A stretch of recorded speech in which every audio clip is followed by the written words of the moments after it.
आंब्याचं सीझन संपायच्या अगोदर अशा पद्धतीने तुम्ही एकदा जरूर करून पहा. आईस्क्रीम खूप रिच आणि क्रीमी ही आईस्क्रीम जी आहे ती तयार होते. खूप भन्नाट आईस्क्रीम तयार होते. खायला अगदी मार्केटपेक्षा देखील टेस्टी आणि खूपच हेल्दी देखील आहे, कारण ही आपण घरी बनवलेली आहे. अगदी टूटी फ्रुटी टाकून अगदी घरच्याच मोजक्याच साहित्यामध्ये आपण ही आज आईस्क्रीम बनवलेली आहे मँगोपासून. तर बनवायला म्हणाल तर अगदी झटपट ही तयार होते. फक्त त्याला सेट होण्यासाठी थोडासा वेळ लागतो. तर जरूर ट्राय करून बघा. तर चला मग रेसिपीला सुरुवात करूया. तर रेसिपीला सुरुवात करण्या अगोदर तुम्हा सर्वांचे सोनाली स्पेशल डिश या चॅनलवरती खूप खूप मनापासून स्वागत. तर हा आईस्क्रीमचा कलर जो आहे तो अगदी नॅचरल आहे. अगदी आपण केशर आंब्यापासून ही आईस्क्रीम जी आहे ती बनवलेली आहे. तर चला मग रेसिपीला सुरुवात करूया. आणि अगदी उत्तम अशी झालेली आहे. तर इथे मी घेतलेलं आहे अर्धा लिटर दूध घेतलेलं आहे. त्याच्यातलंच थोडंसं दूध अगोदरच थंड काढून घेतलेलं आहे मी.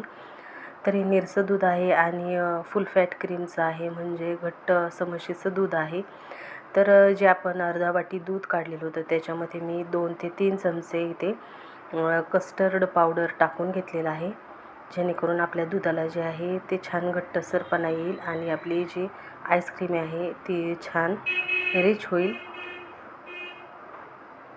तर दूध उकळल्याच्या नंतर जे मी कस्टर्ड पावडर मिक्स करून घेतलेलं होतं थंड दुधामध्ये ते याच्यामध्ये टाकून आपल्याला छान हलवून घ्यायचं आहे. याच्या गुठळ्या झाल्या नाही पाहिजे. अगदी सतत हलवून घ्यायचं आहे आणि दूध छान आपल्याला इथे आटवून घ्यायचं आहे. भरपूर असं दूध इथे आटवलं गेलेलं आहे. आणि नंतर याच्यामध्ये अर्धा वाटी किंवा आवडीनुसार तुम्हाला कमी जास्त इथे साखर वापरू शकता. तर मी इथे अर्धी वाटी, अर्धा लिटर दुधासाठी अर्धी वाटी साखर वापरलेली आहे. तर छान आपण साखर इथे विरघळून घेऊयात. तर आता आपलं मिश्रण जे आहे ते छान उकळलं गेलेलं आहे. 10 मिनिटासाठी उकळून घेतलेलं आहे आणि नंतर मी थंड करण्यासाठी ठेवून दिलेलं आहे. तर इथे केशर आंबा घेतलेला आहे. तर केशर आंब्याचा खूप नॅचरल कलर असतो, अगदी केशरी. खूप वेगळा आपल्याला इथे फूड कलर वापरायची अजिबात गरज नाही. तर आता मँगो आपण छान इथे कट करून घेतलेले आहे. आता डायरेक्ट मिक्सरमध्ये आपण याच्या फोडी आता याचा गर काढून घेणार आहोत.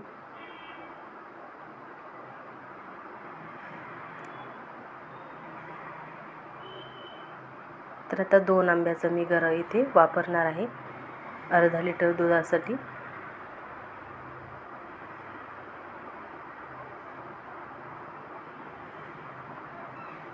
तर आता असाच सर्व पद्धतीने मी हा गर काढून घेणार आहे आणि मिक्सरला छान याची प्युरी तयार करून घेणार आहे.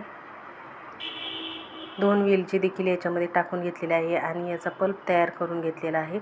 आणि आता थंड झालेलं आपण कस्टर्ड पावडरचं दूध जे आहे ते थंड झाल्याच्या नंतर आपण छान या मँगोच्या पल्पमध्ये टाकून छान मिक्सरमधून 2 ते 3 मिनटासाठी छान फिरवून घेणार आहोत. छान असं फेसाळ क्रीमी टेक्स्चर आलं पाहिजे इथपर्यंत आपल्याला छान फेटून घ्यायचं आहे. आणि काही चंक्स राहिले होते मिक्सरच्या भांड्यामध्ये ते देखील टाकून घेत आहे. आणि इथे तुमच्या आवडीनुसार ड्रायफ्रूट्स किंवा चेरी देखील टाकून आहे आईस्क्रीम सेट करू शकता. तर छान इथे हा प्लास्टिकचा मी डब्बा घेतलेला आहे. याच्यामध्ये अजिबात हवा गेली नाही पाहिजे. एअर टाईट्स आपल्याला हा डब्बा घ्यायचा आहे. आणि छान रात्रभर सेट झाल्याच्या नंतर इथे सकाळी बघू शकता अगदी छान मस्त आपली जी आईस्क्रीम आहे मँगो आईस्क्रीम ती अगदी सेट झालेली आहे. अगदी क्रीमी अशी अगदी 5 मिनिटासाठी मी तशीच ठेवून दिलेली होती. तर आईस्क्रीम 5 मिनिट ठेवल्याच्या नंतर आपण इथे काढून घेणार आहोत. तर थोडीशी काढायला सोपी जाते नंतर. तर अगदी क्रीमी आणि टेस्टी अशी इथे आपली आईस्क्रीम जी आहे ती तयार झालेली आहे.